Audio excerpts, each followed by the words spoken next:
Hello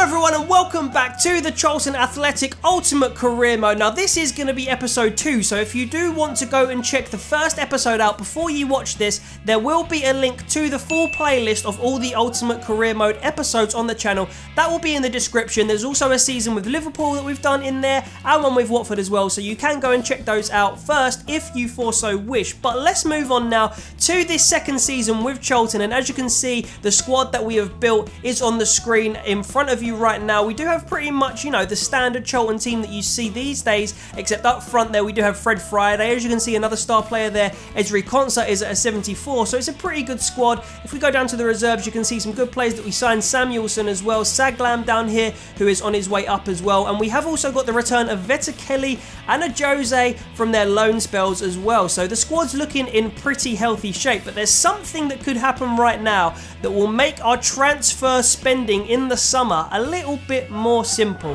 There you go, it is official. Charlton Athletic are under brand new ownership after you lot voted for Roland out in the last episode, so we have gone through with that. We have had a financial takeover, so we're going to have a lot more cash to splash in our first season of this championship era, and that is going to help us definitely towards our ambition of trying to at least achieve playoffs in this first season in the championship. We might not be able to do it because it's a very, very, very tall order with the quality of the teams that are in this division, but we're going to try nonetheless, and this is certainly going to help us out. So that gives us a massive budget of, it says 41 million here, but if we slide this towards the middle mark to 50-50 wages and budget split, we do have about 21 million. I don't think we're going to need £400,000 wages, so we might be able to put this around about the 70 or 80 mark, which gives us around about 30 to 35 million to play with, which for a championship budget is pretty decent if you ask me. So let's see what we can achieve with this budget in the first transfer window of this episode. But before we do splash any cash, I can confirm that this pre-contract player arrival is going to be Mika, who I just mentioned, from Sunderland. After Ben Amos left the club after his loan spell expired, we did need to sort of support Dillon Phillips to bulk out the squad in that position a little bit. Mika will certainly do that. I think he'll go straight in at number 1 for now until Dillon Phillips improves his rating a little bit more. And then down here as well, Ahmed Karshi, the captain, like I said, has left the club having signed an agreement with Huddersfield. So Ahmed Karshi, I couldn't quite sign a new deal with him because of the finances that we had available last season. Unfortunate, maybe we'll be able to buy him back in the future if we need to, but I don't think we're going to be in a position where we need to do that. So goodbye Ahmed Karshi, thanks for that incredible goal you scored against, I think it was Peterborough in real life. Great season as well in the game. Thank you very much, and I'll see you later, mate. So a comment I got on the last video was to buy Ademola Lookman back. So we haven't bought him back, but we have loaned him in from Everton. I don't think it's quite right to buy him back one season after he makes a big money move to the Premier League. But we have loaned him in, and we may also exercise a purchase option in the future if he impresses this season. And so our actual first money signing of this episode is going to be Rolly Bonavaccia, quite a bargain player, 71 rated, 26-year-old midfielder. He comes to the club for £2.15 million.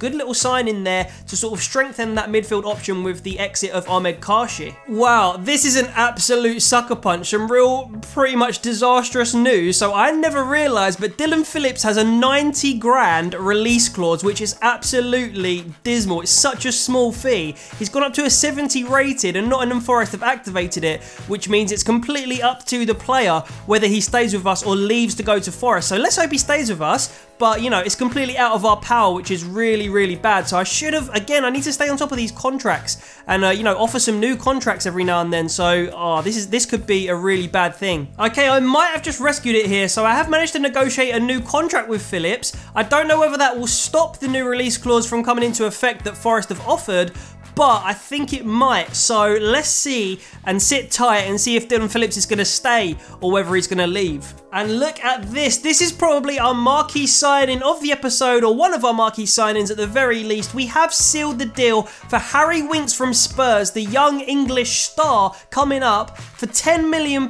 which is quite a bargain for him as well. We've still got a lot of money sitting in the bank for some more transfers to be done, maybe a fullback and a striker, but we have signed Harry Winks for £10 million, and and our midfield now is looking very, very strong. And here, unfortunately, is our first outgoing of the episode. It's going to be Billy Clark, who leaves to Scunthorpe United for 580k, which gives us 425k into our transfer budget. Not very significant, but I think Billy Clark at his sort of old-ish age, it's time for him to move on and find somewhere where he can play some more first-team football. And another huge signing for us as it loads there. There you can see it is Braithwaite, who has a massive afro in his picture, but he's actually bald in that picture there, or in that little icon graphic there. He's going to be the number 15 for the season. He is a huge sign, and we paid 15.2 million to Middlesbrough for him, and he is pretty much our highest rated player at the moment. 27 years old, really going to be a key player to help us search for promotion. And another exit, it was inevitable that Nicky Ajose was going to leave Charlton. He's gone to MK Dons for £1 million,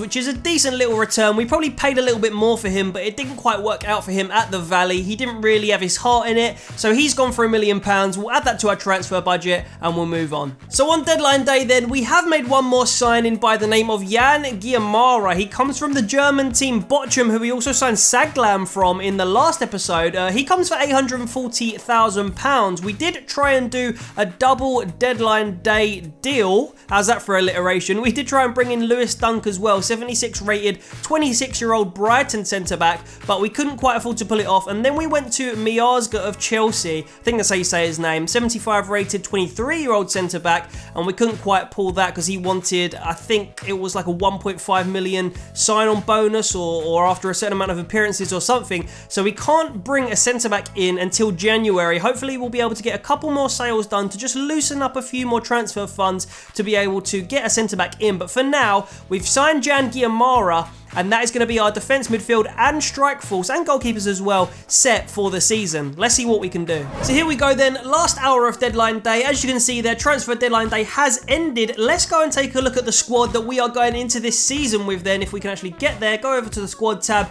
It's looking strong. A good championship squad? I think so. So let's have a look. 78 Braithwaite, 72 Fred Friday. Holmes keeps his place at the moment on the left. Our only real good set piece taker as well in the squad. He's at 68. Samuelson's over here at a very young age of 21. He can play CAM and right mid, so he's at a 69. And by the way, we've gone for a variation of two formations. So we're using this 4-2-2-2 with two strikers and also another one up top, similar to last season that I will show afterwards. We've got Harry Winks at 75 rated in midfield, who's at the moment next to Forster Kasky. We've got Lewis Page at 66 at left back, Bauer at 71, Concert at 74, and Solly, the captain, at 71, with Mika in goal at the moment at 72. On the bench then we've got Phillips, De Silva, Guiamara, who's just gone up one after I signed him. Very versatile player, right back, centre back, right mid, and right wing he can play. Aribo's on the bench as well as the new signing Bonavaccia. Fosu is also on the bench with Josh McGuinness as well. If we go over to Braithwaite as well, he's also very versatile. He can play at CAM and left mid, so I could potentially drop Braithwaite in like here and then bring McGuinness on up front or something like that, but we're not going to do that for now. And then if we just go to the reserves then, also as you can see, Phillips is quite, you know, he's catching up Mika's rating at the moment with a 71 at the moment. We've got the young keeper who we signed from our youth academy. We've got Edwards, Saar, Pearce, Lennon, Deekstill, Lookman, Marshall, Reeves, Saglam, Yamfam, Ahern Grant, and Vetterkelly, who's gone up, who we couldn't quite manage to sell, but you know, I don't mind him for maybe half a season, maybe even a whole season. As a sort of bit part player, I just am a little bit unforgiving of the fact that he abandoned us when we got relegated, but I'm sure I'll get over it in time if he plays well for us. So that's our squad. Like I said just at the beginning of this little segment, I would say that this is a very good championship squad. Can we get playoffs with it though? There's only one way to find out. And just to quickly show you, this is the other formation that we are using, mainly in the cups as well. At the moment, we've got Braithwaite up front by himself with Bonavaccia at CAM, but this can chop and change. It's literally the same formation as last season. Phillips is in goal for this one. But, you know, we're only using this mainly for the cups, but we can drop to it if we need to. So, January arrives, and the young Archie Edwards, the left-back / right-back, has gone out on loan to Crewe Alexandra. So, just as he leaves on loan, you know, he hasn't been getting many appearances for us, so that's fine. But we are going to go and have a look at the league table now and see how we did with this squad right here that you can see. And without the centre-back that we wanted to get towards the back end of the summer transfer window, how much impact did that have on our league position and how we were able to perform in the league? So let's have a look. So here we are then, and as you can see, we've had a very, very good first half of the season. We are sitting in 4th position, 5 points clear of 7th place. That's Hull, and also Sheffield Wednesday knocking on the door as well there. But we're in the playoff spots with Bournemouth, Middlesbrough and QPR. Brentford and Burnley do occupy the automatic promotion spots there at the top. So now it's the 1st of January. We are at the beginning of a brand new transfer window, the winter transfer window, and we do have a match on this brand new, on New Year's Day in fact, against Millwall, our arch rivals. So we did draw against them in the reverse fixture at the Den. Now we're at the Valley. Let's take them to our place and beat them for the first time in a very, very long time. We've got a pretty strong lineup there. Winks puts us 1-0 up within 5 minutes of this game. Hopefully we can build on this, maybe thrash Millwall hopefully. We've got the early goal, we need to build on that now and definitely not concede. We're approaching half time, no more goals scored. Winks' goal is the only difference between the two sides as we approach the 60th minute. A yellow card and a substitute happen, nothing else though. A little bit nervy now. Hopefully they don't pull one back. It's the Winks goal that separates the two teams. Is it going to be? It is. That's 1-0. We finally beat Millwall at the Valley, or anywhere as a matter of fact, for the first time in a very, very long time. Another 3 points on the board. What a performance. So this here could be the deal that frees up just enough money for us to be able to go and sign probably Lewis Dunk, who is currently our #1 centre-back proposition. So Harry Lennon goes to Scunthorpe, but I honestly feel like every single player that is not quite good enough for Charlton or maybe wants to move on is going to Scunthorpe. You got Novak, Crofts, Lennon, and I'm sure we sold someone else earlier in the episode to Scunthorpe, so they pick up Harry Lennon, a very good young centre-back for them. Not getting enough game time for us though. He will go for 500k, $500,000, and we'll get 350k, which could be the signing on bonus, like I said, for Lewis Dunk. Right, so I'm fairly sure that I have just pulled off the best transfer of all time here. So the 86 rated 30-year-old centre-back Socrates from Borussia Dortmund has accepted a 90 grand a week offer from us for a pre-contract agreement. So he's going to sign when the next transfer window opens. He joins us for 2 years, and that is essentially the replacement. What I've essentially just done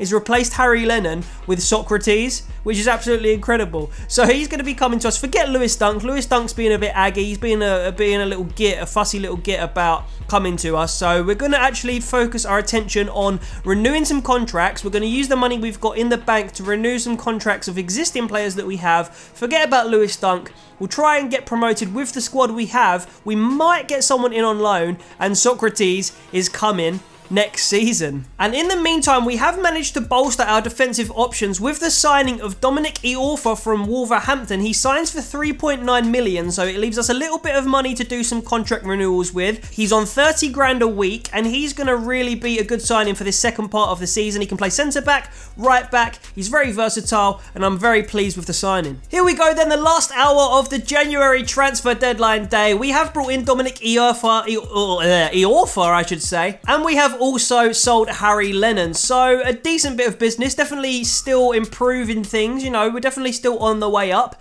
And we've got QPR in a game very soon. I'm not going to show the sim for that one, but what I will show is where Charlton are come the end of the season. Have we made the playoffs? Have we made automatics? Or have we resorted to mid-table mediocrity? Let's find out. And this is the team that is going to help me find out and help me do so. We've got Friday and Braithwaite up front, 73 and 79 respectively. Really, really good rating for a player in the Championship. Samuelson is at a 70 on the right. Fosu at the moment at a 69 on the left. Aribo's gone up to a 72 in the middle with Harry Winks at a 76. We've got Chris Solly at 71. Iorfa has gone into centre-back at the moment at 73. Conter at 77 and De Silva at 67 there as well. Mika's in goal at the moment at 72, but Phillips is at an equal rating, and I'm going to try and grow him because when we get to the sort of Premier League, we want sort of roughly around a 75 rated keeper. Bauer is at 72, Guillemar at 69, Forster Kasky at 70, Bonaventure at 71, Saglam at 68, McGuinness is at 67, and then you can just have a look at all the reserves. Ricky Holmes got a 5-month injury, so I haven't been able to play him at all, and he's going down as well. You know, the play time that he's lacking is meaning that he's dropping down the ratings with his age as well. So we've got Marshall as well doing the same thing. Reeves isn't really getting a look in,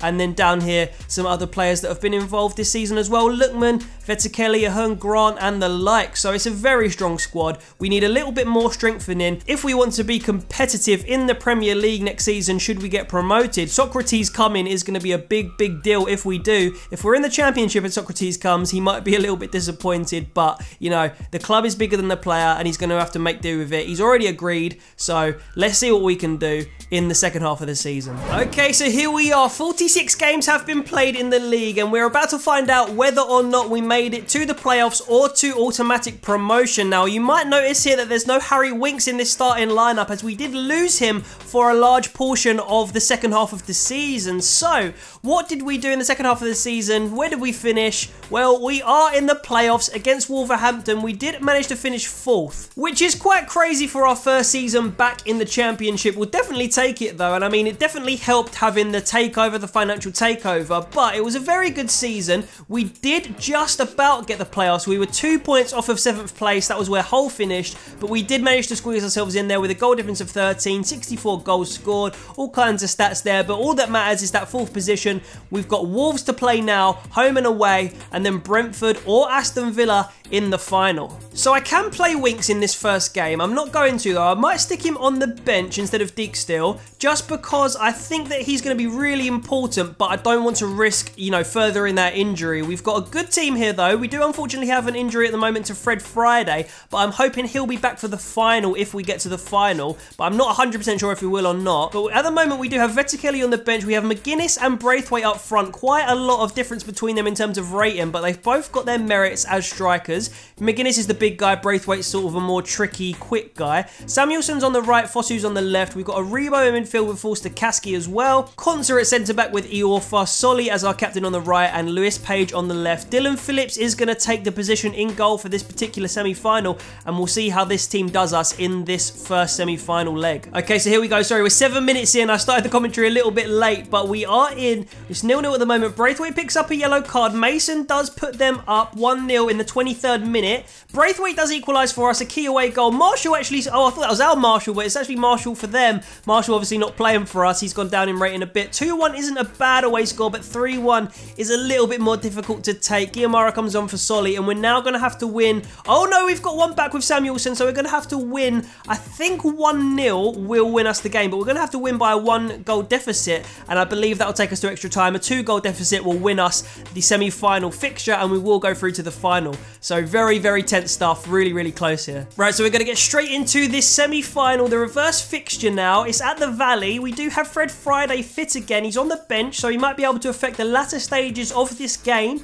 Iorfa in centre-back against his old club, by the way, for the second leg and for the first leg as well. It's 0-0 after half an hour. Can Braithwaite, McGuinness, or Rebo? Someone score. Braithwaite does score. At this rate, with this scoreline, we would take it to extra time, which is okay. Fred Friday comes on for McGuinness. Maybe a little bit too early, in my opinion, but, you know, all 2 goals there. Braithwaite and Graham score in the same minute, which means at the moment it's going to penalties. What's going to happen? Or, sorry, to extra time. What's going to happen in extra time? Will it go to penalties? Oh, they've scored. Can we get another goal? Surely we can get another goal in the last 10 minutes. Please, someone score. Braithwaite scores. Are we going to win on penalties? We do. 4-3. Oh my God, that is so lucky that we scored a penalty in the 114th minute there. Look at that. And then scored another goal. Braithwaite hat-trick. And then one on penalties after the Braithwaite hat-trick to go through to the Championship playoff final. An absolute scene of a game there. Braithwaite, the absolute star man there. He's got to get a start in the final.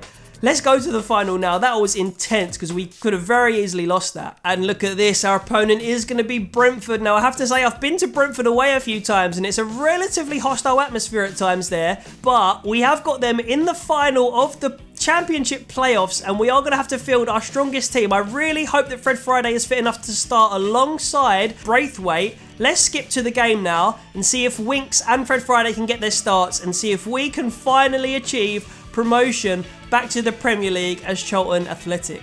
Oh no, look at this. Braithwaite is going to be suspended for the final. I really wanted to use him, but we're not going to be able to. Fred Friday is going to come on and take his place. Then Vettelkelly, or actually Lookman, is going to take his place on the bench. That is really gutting. We're going to stick Harry Winks in there, though, for Forster Kaski to go in alongside a Rebo. Apparently, the defence have been playing awfully, as well as the goalkeeper, but I'm going to keep my faith with these guys. And we're going to go in with this lineup, and I'm going to look forward to winning promotion back to the Premier League. Come on, Charlton, let's do this. There is nothing like a final of a cup competition. We've got a great one here, I'm sure. All the signs are good. All the omens are good, the teams are certainly very good, and the players involved as well. We're moments away. Join us for the kickoff, and it's live. What a long season it's been for these two teams. They failed to get up by the conventional route. They've had to come through the playoffs, but here they are in the final with a chance. It's death or glory, isn't it, for one or the other? Well, it is. I think so often it's not always the best team that wins these kind of matches, but it's the team that can handle the pressure, that can produce, you know, under an awful amount of tension. Our match is Charlton Athletic versus Brentford. Now a check on Charlton Athletic. 2 banks of 4, 4-4-2. Yeah, how it always used to be. Don't see it quite so often these days, but that's a classic formation and really capable of causing problems here today. Check for you on how Brentford will line up for this match. 4-3-3, and they've got natural wide players in that front three with a central striker. I think that's the key, because those lads on the flanks, it's quite a complicated job actually, because they've got to come inside, support the centre forward, and they've also got to funnel back when they haven't got the ball, so an onus on them.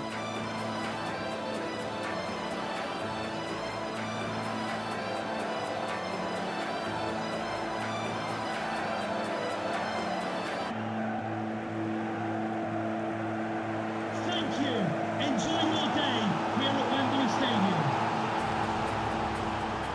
Here we go then, it's going to be Vibe to take the kickoff for Brentford. Let's get into this Championship playoff final, see if we can win it. McGuinness wins the ball back nicely, Fred's got the ball now, Fred Friday, Samuelson's got the ball over to Tariq Fosu. Fosu win the ball, we've got it with McGuinness now, Fosu's got to make the run, Fred Friday finds him, Fosu at the back post, that's got to be a goal. Oh, it's drifted wide. What a deflection, and what a vital touch that was, I believe off the keeper from Fosu's volley there. Nice volley, I think it just clipped the keeper's sort of thigh. And we are still at 0-0, but we do have a corner. Harry Winks to take the corner now. It's fired into a dangerous area. Header comes in. Joe Aribo keeps the ball though. Iorfa now. Little dummy inside. He's kept the ball luckily. He's still got the ball. Very strong player. Pokes it to Fosu. Inside to Fred Friday. Fred Friday loses out. Got the ball with Iorfa. Pass over to Samuelson. It's a through ball. It's going to be caught by Fred Friday. Loads of space. Got to go in, Fred Friday. It's in the back of the net. 6 minutes played. Left-footed shot from Fred Friday. The hero of the last episode is the hero of this episode once again so far. Number 10 this season. Samuelson goes over to hug him. Another new signing that we made who's been really instrumental in our success. And we are 1-0 up within 6 minutes of this first half. Samuelson with the ball now. Not the paciest winger, but very good at doing that kind of thing. He's going to find a little flick ball inside to Harry Winks, who is going to pick it up here. Harry Winks running at goal then, and he's going to score, is he? Oh, it's a great defensive positioning from the Brentford centre-back. They've got a counter-attack now with Josephine. Is it going to come to anything? Oh, it's a great ball up to Vibe. Vibe's got the ball, flicks inside, finds Woods.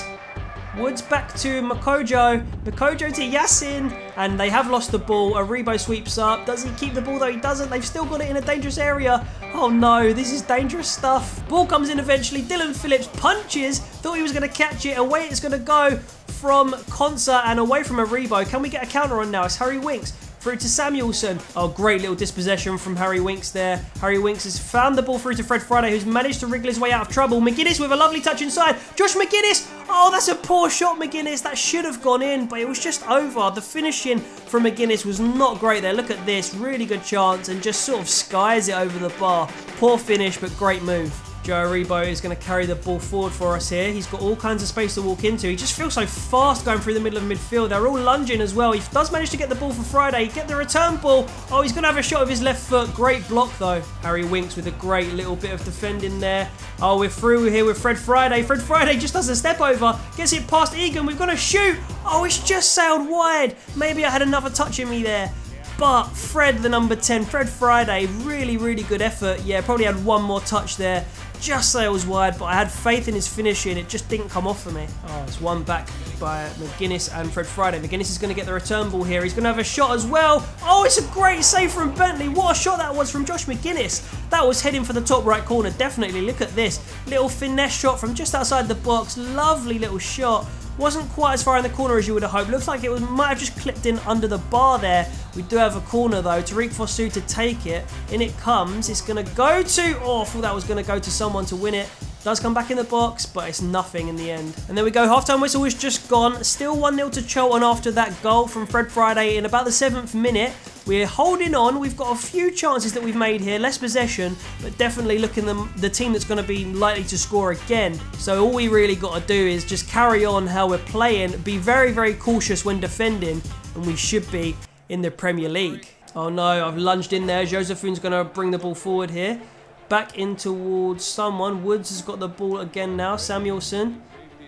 Lovely ball up to Josh McGuinness. He needs runners off him now. He's got one. It's going to be a lovely ball through to Tariq Fosu. Can he use his strength to get there? He does. Is he going to finish it? He cuts inside. Tariq Fosu gets the goal. 2-0 to Charlton. 50 minutes played. A similar time to where we scored in the first half. This time in the second half. 5-6 minutes gone. We are going to do a little dancey celebration. And Fosu has probably ensured us to go to the Premier League. It's secured now. It's in the bag. It's really in our own hands. Unless we concede 2 silly goals, which I don't see happening. Great little goal from the number 14 Tariq Fosu. He's been great this season as well. What a little finish there. What a dribble.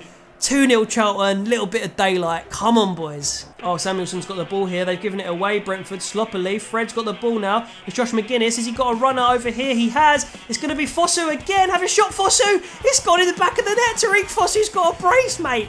Have a look at this. We are absolutely demolishing Brentford. He does the Daniel Sturridge. And we are 3-0 up in 54 minutes. How can we let this go to waste now? It's almost impossible. Look at this. Little free ball from McGuinness. Great hold-up play. Through to Tariq Fosu. Lovely finish. No chance for the keeper. 3-0 to the Charlton boys. Making all the noise, may I add. Ball with Yanaris now. Can he find a pass to tear us apart? Makojo gets the ball to Josefun. He's in the box now. Dangerous. Little chip ball away from Konsa. Fosu doesn't quite manage to get it away. Doesn't still manage to get it away, but eventually it is away. And we're going to try and break now, are we, with Joe Aribo. Aribo's going to try and find a ball up to McGuinness, who's pacey. McGuinness through on goal here. What's he going to do with it? He's going to do the dummy as he is. That's got to be a goal from Josh McGuinness. He's got to go in. Oh, he's dragged it wide.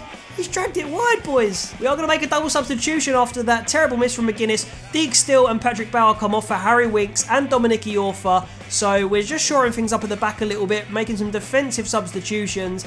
They've got a chance here with Woods, forward to Josefun. Oh, it's a good ball. Are they going to get a goal? It's a great save from Dylan Phillips. Popped up when he had to, and he is not letting this clean sheet go lightly. They are making another substitution now. Shaibu comes on for Vibe, and we are looking comfortable with 6 minutes to go. Patrick Bauer to take this free kick. All we have to do is retain the ball here because we do have only injury time left. Samuelson loses the ball. It doesn't matter even if they do get a goal here because they've cut it inside. They might get it. No, it's out for a goal kick, I believe, from Shaibu. Full time whistle goes, and we are, boys and girls, back in the Premier League. Tariq Fosu with the brace, Fred Friday with the early goal, and we have absolutely smashed Brentford to secure Premier League status for the first time in 10 years. Absolute scenes, boys and girls. This is a fantastic little team we're building. They celebrate absolute scenes of jubilation. The all infamous hokey cokey. All the boys in the circle there having a great time.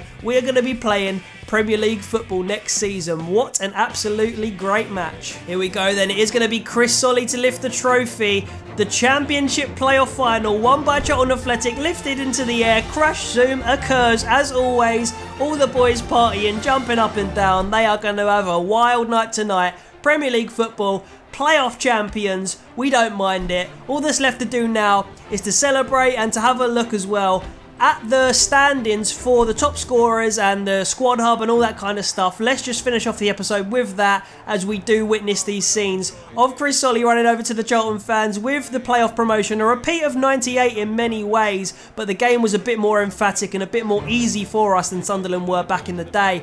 But still, we're in the Premier League. It's all that matters. And as you can see, Tariq Fosu, 9.6 man of the match. McGuinness and Friday also got a 9 and a 9.6. Everyone else more or less on 7s and 8s, high 7s and 8s, apart from the substitutes. So very, very good performance. So top scorer in the Championship then was Brady of Burnley, who I believe were champions, and they are going to go up alongside Bournemouth and of course us, Charlton. And our highest player who charted was Braithwaite, who's down there in 11th or probably like joint 4th or 5th or something. But he scored 14 goals goals for us. And if we go further down, we do also have Samuelson, who scored 11 goals this season, so nice return from him as well. On to assists, and it was Wilson, Callum Wilson, I believe, of Bournemouth, who scored 11, or got 11 assists, I should say. Down there we do have Braithwaite on 8 and Samuelson, the two-star players really, on 8 and 7 respectively. And then further down, nobody charting for us on the assist chart apart from them two again. Clean sheets, we didn't get really anywhere near the top. Mika got 7, but we did chop and change between Mika and Phillips throughout the season. Not sure if Phillips charted at all. He did actually. He's 22nd there with 5 clean sheets. Not bad. So overall, we got 12, which would have been enough for joint 4th, which is okay. So in all competitions, Braithwaite got 19, Samuelson with 13. Friday did score 10 goals, got an injury halfway through the season, so difficult for him. Fosu did very well this season with 8 goals. Forster-Caskey with 6, Vetterkelly with 5, along with Bonavaccia. Then we do have De Silva with 4 from left back, Winks with 4, Marshall, Aribo, McGuinness, Lookman, Bauer, Page and Holmes all got a couple goals for us as well. If we move on to assists, as I always do, let's go back to the top. 10 for Samuelson, 9 for Braithwaite, Fosu got 5, Aribo and Forster-Caskey come next with 4, Winks and Consul with 3, Friday and Bonavaccia with 2, then Vetterkelly, McGuinness and Yamfam, Marshall, Pearce and Solly all got 1 assist as well. If we do this by appearances, then I'm going to go through the whole squad and you can see how they contributed to each tournament individually. Overall, I think my favourite player over the course of the 2 seasons has probably been, I don't know, Ezri Consul was really good. Fred Friday has been a fantastic striker for us, but I've really liked using Josh McGuinness as well when I've played with him. And then I suppose Paddy Bauer has been quite consistent, and Forster-Caskey as well. Winks has been a great signing, so a lot of names to mention, and then Samuelson as well, definitely one for the future. And this season alone, I'd probably say Braithwaite was a great signing, but I think Ezri Consul and Harry Winks were really instrumental for us, as well as Joe Aribo. So again, I've just dropped a load of names. Can't forget Fosu either. Loads of good performers, solely consistent, and yeah, just a great season all round. There we go. That's going to be the end of the episode. As we confirm the table there, Burnley and Bournemouth do go up with Charlton, as I said. Millwall didn't get relegated, unfortunately. Ipswich, Bolton and Scunthorpe United go down to League One. And let's have a look at who won the FA Cup quickly as well. It was Spurs who defeated Man United in the final. Good on them. We didn't get anywhere really near in the domestic competitions this season, something we may look to change in episode 3 of the CAFC Ultimate Rebuild, or Ultimate Career Mode I should say. We're on FIFA 18 now. Come on, wake up, Jamie. But make sure you leave a like down below if you do want to see episode 3, and also don't forget to vote up in the top right who's your favourite player of the 2 episodes and who do you want me to do next. As we just see that West Brom did defeat Everton in the final of the Carabao Cup, so fair play to them. Then there's confirmation that we beat Brentford in the Championship playoff final. That's going to be it. We'll see you next time in the Premier League, mind you. Thank you very much for watching, everyone. I'll see you later, and sweet.